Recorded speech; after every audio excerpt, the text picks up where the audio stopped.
Hello friends, इस channel पर आप सबका स्वागत है। आज के इस वीडियो में हम डिस्टिलेशन और फ्रैक्शन डिस्टिलेशन के बीच का डिफरेंस समझने की कोशिश करेंगे। तो पहले आइए हम लोग डिस्टिलेशन से शुरू करते हैं। तो ये प्रोसेस एक हम लोग सिंपल सेपरेशंस के लिए यूज़ करते हैं। हम लोग इस प्रोसेस में उन दो लिक्विड्स को सेपरेट करने में यूज़ करेंगे जिस दोनों के बॉइलिंग पॉइंट में 25 डिग्री से ज़्यादा का अंतर हो, मतलब अच्छा खासा डिफरेंस होना चाहिए। मैंने यहाँ पे लिख भी दिया है। This process is use to separate components of a mixture containing two miscible liquids. Miscible liquids मतलब जो लिक्विड्स एक दूसरे में मिले हुए होते हैं, है ना। That boil without decomposition. ये डिकम्पोजिशन मैंने विदाउट डिकम्पोजिशन क्यों लिखा है, मतलब कि वो बॉयल होने पे टूटने नहीं चाहिए, मतलब उनका एग्जिस्टेंस नहीं जाना चाहिए। अब उसमें से किसी कोई भी एक का एग्जिस्टेंस खत्म हो गया तो फिर क्या ही उसको सेपरेट करना। And have sufficient difference in their boiling points, मतलब कि बॉइलिंग पॉइंट में 25 डिग्री से ज़्यादा का अंतर हो। इसको एग्जाम्पल से समझते हैं। तो एसीटोन और वाटर, इस दोनों का मिक्सचर को अगर सेपरेट करना हो, इसमें से वाटर को सेपरेट करना हो, तो हम लोग इसमें कौन सा प्रोसेस यूज़ करेंगे? डिस्टिलेशन। क्योंकि एसीटोन का बॉइलिंग पॉइंट होता है 56 डिग्री सेल्सियस और वाटर का 100 डिग्री सेल्सियस, हम लोग सबको पता ही है। तो इस दोनों के बॉइलिंग पॉइंट में 44 डिग्री का अंतर है, जो 25 डिग्री से ज़्यादा है। तो इसमें हम लोग कौन सा प्रोसेस यूज़ करेंगे? डिस्टिलेशन। अब इसमें हम लोग डिस्टिलेशन फ्लास्क यूज़ करते हैं, जिस में क्या होता है कि हम लोग फ्लास्क में इस दोनों के मिक्सचर को डालेंगे, और जब हम लोग हीट करते हैं ना, तो पहले जो ज़्यादा वॉलेटाइल कंपोनेंट होता है वो उड़ जाता है। ज़्यादा वॉलेटाइल मतलब जो जल्दी उड़ जाता है, और जल्दी कौन उड़ेगा? जिसका बॉइलिंग पॉइंट कम होगा। मतलब एसीटोन पहले वेपराइज़ होना शुरू होगा, ये तो 56 डिग्री पे ही वेपराइज़ होना शुरू हो जाएगा, ठीक है?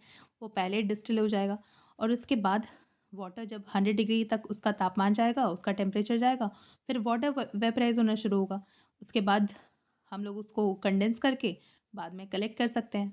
तो हमने देखा कि डिस्टिलेशन प्रोसेस जो है उसको हम लोग कब यूज़ करेंगे? जब लिक्विड्स के बीच का जो बॉइलिंग पॉइंट का अंतर होगा वो 25 डिग्री से ज़्यादा का होगा।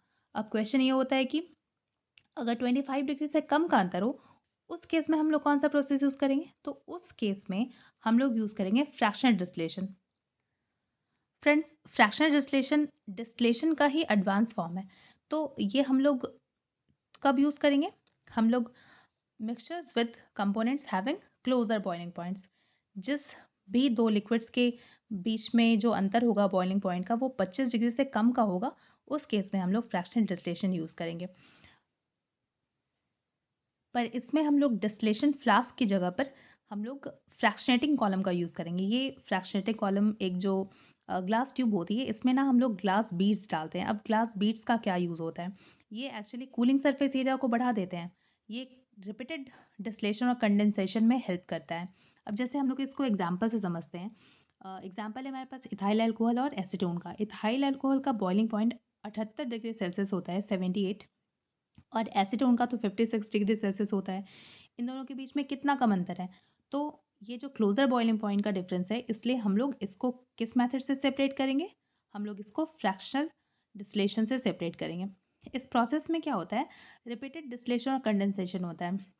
जब हम लोग ये फ्रैक्शनेटिक कॉलम को apparatus में फिट करते हैं, उसके बाद हीट करना शुरू करते हैं इन दोनों के मिक्सचर को, तो जो सबसे ज़्यादा वॉलेटाइल कंपोनेंट होता है वो वेपराइज़ होना शुरू होता है, पर वो ग्लास बीड्स जो होता है उसमें वो कंडेंस हो जाता है।